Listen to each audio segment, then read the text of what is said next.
Buen día, soy el profesor Edinson Ugarte, adscrito a la Cátedra de Telecomunicaciones de la Escuela de Ingeniería Eléctrica de la Universidad de los Andes. Bienvenidos.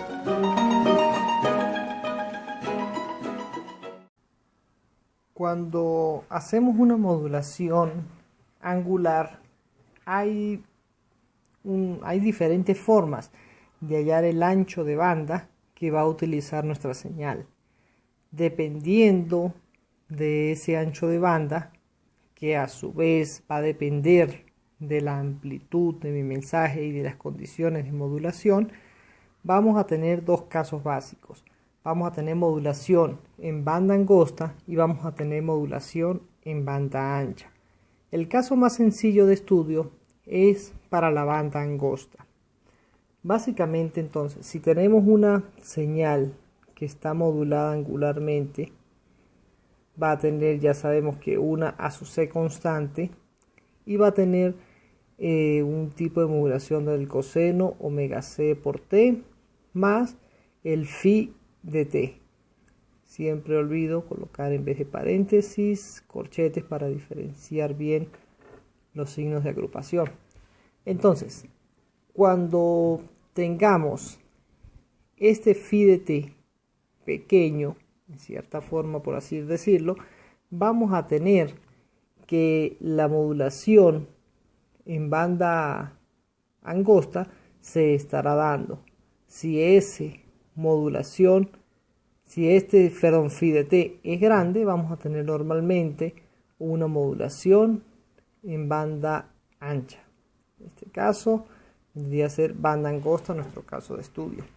¿Qué ocurre? Recordemos nosotros que el coseno de una suma se puede explicar con dos formas, o en dos sumandos, por así decirlo. Podemos decir que el x tita de t viene a ser a sub c por el coseno de phi de t por el coseno de omega c por t menos el a sub c por el seno de phi de t por el seno de omega c por t, recordando que esto vendría a ser mi componente en fase y esta vendría a ser nuestra componente en cuadratura. Pero si nos basamos en esta premisa que nosotros estamos tomando de que el phi viene a ser pequeño, un seno de algo pequeño es aproximadamente 0 y todo este sumando multiplicado por 0 pues tiende a desaparecer, pero es una de las aproximaciones que se hace. Pero también podemos recordar la aproximación que hacíamos cuando estudiábamos los límites. Hagamos un paréntesis acá, cuando así decíamos que el límite de seno de algo pequeño de un phi de t dividido entre el phi de t, decíamos que si el phi de t era muy pequeño, cercano a 0, se iba a aproximar esto a infinito. Sin embargo, si el phi de t era pequeño, decíamos que en la gráfica del seno, algo que fuera muy pequeño se aproximaba al mismo valor, porque aquí empezando el seno, esto iba a ser como si fuera una recta. Entonces, cercano a 0, nuestro valor iba a ser aproximadamente iguales y decíamos que esto era 1. Bueno, en este caso de estudio que vamos a tener para modulación de banda angosta, diremos que el seno de algo pequeño tiende a aproximarse al mismo phi de t. En ese caso podríamos decir nosotros que la modulación de x teta de t viene a ser, por la parte, el primer sumando, vamos a tener la a sub c multiplicado por el coseno de algo muy pequeño. Ahí sí no tenemos mayor cosa que hacer. Coseno de algo muy pequeño, eso tiende aproximadamente a 1. Entonces vendría a ser a sub c por el coseno de omega c por t menos a sub c por el phi de t por el seno de omega c por t. Esto que tenemos acá, fíjense ustedes que es básicamente una componente de C que está modulada o puesta en la frecuencia F sub C. Y de este lado tenemos a sub C por el phi por el seno omega C por T. Algo muy pero muy parecido a lo que hacíamos en la modulación AM, con la diferencia de que aquí no estamos multiplicando por el coseno, sino que vamos a tener una multiplicación por un seno, lo cual se va a ver como un cambio de fase cuando nosotros tengamos nuestro espectro final para la señal modulada en banda angosta. Ahora, si nosotros queremos hacer la transformada de Fourier para esta señal x tita de f, pues vamos a representarla, escribámosla. Esto a sub c por un coseno, ya sabemos nosotros que viene a ser a sub c medios por un par de deltas, el delta de f menos f sub c más el delta de f más f sub c. Por la parte de abajo vamos a tener el a sub c como una constante, viene a ser menos a sub c sobre 2j. Recordemos que la modulación por un seno tiene una j en el denominador, y me va a estar multiplicando el espectro del phi, que esta vez vamos a escribirlo como un phi mayúscula, phi de f menos f sub c menos el phi mayúscula de f más f sub c. Tenemos el espectro entonces del phi de t desplazado, pero dentro del phi de t recordemos que está metida también lo que sería la información del mensaje. Si nosotros graficáramos esto, nuevamente les repito, vamos a tener este espectro desplazado hacia f sub c y hacia menos f sub c, y una componente continua justamente en todo el centro de la señal f sub c. El ancho de banda, si nosotros tenemos bien sea PM o AM, viene a ser aproximadamente el mismo ancho de banda del mensaje. En ambos casos, tanto en FM como en PM, las integrales o las derivadas no modifican ese ancho de banda, o por lo menos no lo modifican de mayor manera. Siempre tiende a mantenerse aproximadamente en este valor que estoy escribiéndoles acá. Si tenemos entonces cómo será nuestra transformada para el phi de t, tenemos que recordar que el phi minúscula de t para fm viene a ser 2pi f de por la integral en t del mensaje, que normalmente escribimos tau diferencial de tau. Transformando eso,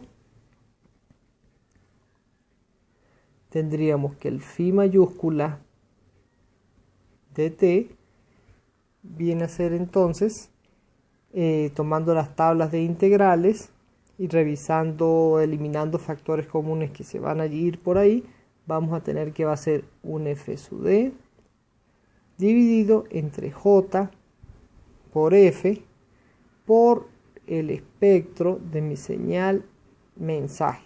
Vamos a tener, ojo, una modificación en la amplitud, en el espectro de esa señal mensaje, puesto que aquí hay una variable f en el denominador. F sub d es una constante y la j simplemente está introduciendo una fase por allí, pero esto sí me está modificando ligeramente la amplitud del espectro. Esto es para el caso de FM. Para el caso de PM, nosotros tendremos que el mensaje simplemente es K sub P por la M de T. Cuando nosotros llevamos eso al dominio de la frecuencia, transformando el phi, vamos a tener que el phi, perdón, aquí no esté, aquí me equivoqué, esto es F. El phi de F vendría a ser entonces K sub P es una constante transformada del mensaje, se traduce como o se escribe como M de F. Esto para el caso de PM. Simplemente vamos a tomar para el caso de modulación PM es el espectro de la señal mensaje trasladado y aparece una K sub P por allí que a su vez también multiplica a la sub C. Pero ojo, vuelvo y repito, esta aproximación se puede realizar solamente si el phi es lo suficientemente pequeño como para que aquí cerca del 0 el phi se aproxime al mismo valor del seno. No puede ser grande porque si es algo grande vamos a incurrir por acá en este punto donde hay una curvatura en el seno. Entonces, por otro lado, estudiemos también lo que va a ocurrir cuando nosotros tenemos modulación sinusoidal. Si nos hablan de modulación sinusoidal, escribámosla así, sinusoidal, vamos a tener que nuestro mensaje básicamente es una sinusoide. Creo que se escribe con U acá, no recuerdo. Sinusoide. Bueno, escribo una, en alguna de estas hay un error de escritura. Ustedes luego me corregirán. Si vamos a hacer esto, modulación sinusoidal, podremos ver otros conceptos o desarrollar otros conceptos que vamos a tener en la modulación angular. Básicamente, si estamos en el caso de FM, podremos introducir en FM un mensaje que sea del tipo A sub M por el coseno de 2pi por FM por T. Haciendo eso entonces vamos a ver la integral del coseno, vamos a tener que va a ser un seno. El A sub M va a verse representado aquí y nuestra señal modulada angularmente, nuestra X de tita de T, vendría a ser la A sub C por el coseno de 2pi F sub C por T, más lo que vamos a tener nosotros en el phi de T. Eso vendría a ser entonces 2pi F sub D dividido entre el argumento de lo que resulta de la integral del coseno 2pi Fm. El 2pi se va a eliminar con el 2pi y vamos a tener acá el F sub D dividido entre el Fm. El AM también va a estar presente acá. Multiplicado esto entonces por el seno de omega m, vamos a colocarle para no escribir completo 2pi Fm por T. Esta entonces viene a ser nuestra integral. Coloquemos estos signos de agrupación aquí resaltados un poco para ver cuál es el argumento realmente. Esto que nosotros tenemos acá, o este factor Fd por AM, es la amplitud máxima que va a tomar nuestra desviación instantánea de fase. Si nosotros tomamos esto de acá y lo sacamos aparte, es lo que vamos a conocer para la modulación sinusoidal como índice de modulación. Ese índice de modulación vendría a ser Fd por AM dividido entre la Fm. Eso para el caso de FM. Si tenemos el caso de modulación PM, podemos utilizar exactamente lo mismo, el mismo mensaje, y vamos a tener un caso muy parecido para nuestra X de tita de T. Tendríamos entonces la A sub C por el coseno de 2pi por Fc por T más Fd por AM sobre FM,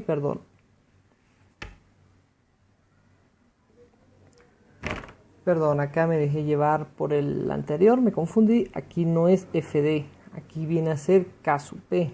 Es lo que realmente estamos utilizando porque es modulación PMK sub P. Y no existe el término inferior FD. Esto no está aquí presente. Aquí viene a ser K sub P por AM multiplicada por el coseno de 2pi FM por T. Y nuestros signos de agrupación para todo ello. Entonces, en este caso particular vamos a tener igual forma la máxima amplitud que resulta para la desviación instantánea de fase. Y esa máxima amplitud es lo que me va a dar mi índice de modulación para el caso de PM, es decir, K sub P por AM. Estos, ambos de acá, se llaman índice de modulación.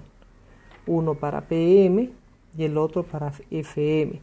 Les recuerdo, en FM vendría a ser esto, incluso colocarle aquí un subíndice para diferenciarlos.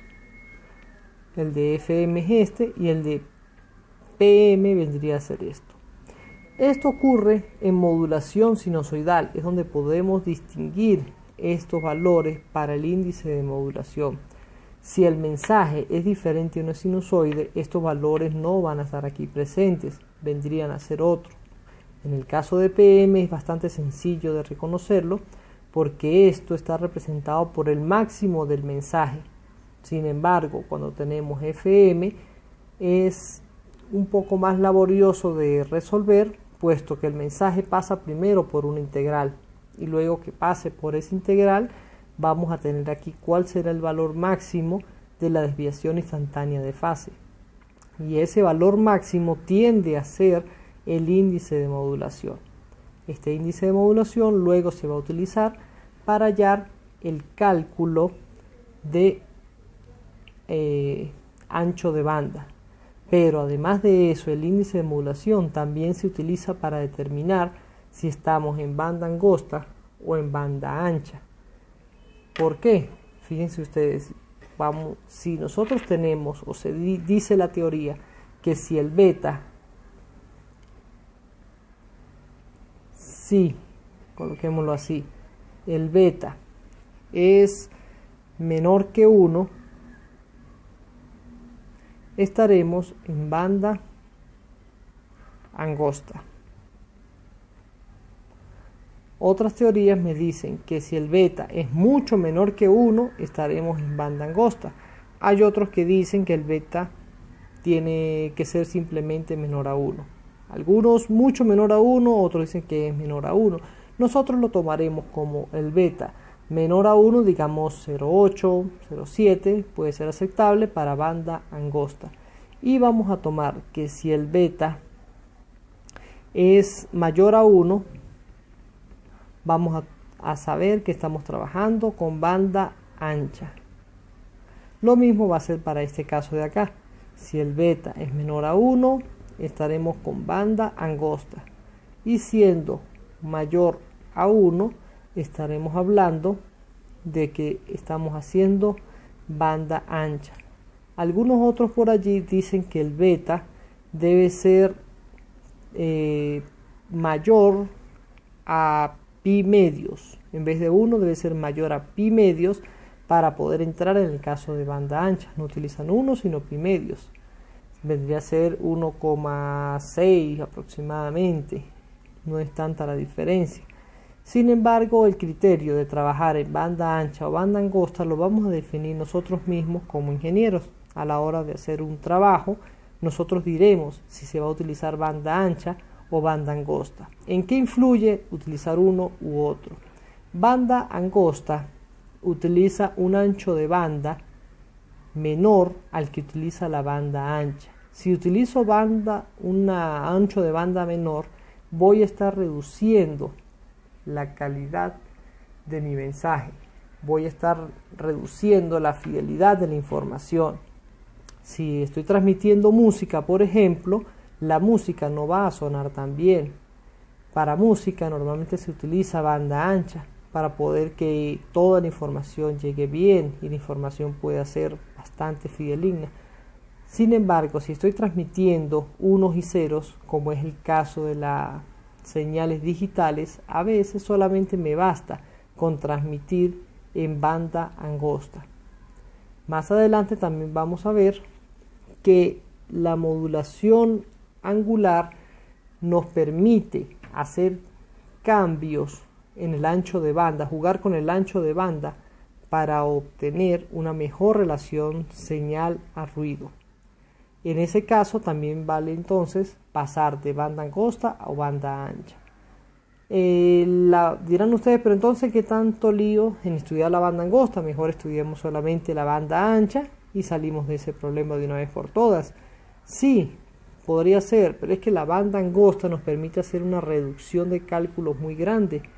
Podemos hallar una aproximación del espectro, nada más con hacer estos cálculos sencillos acá, bien sea en FM o en PM, y podemos tener un espectro aproximado. Pero eso lo veremos también más adelante. Muchas gracias.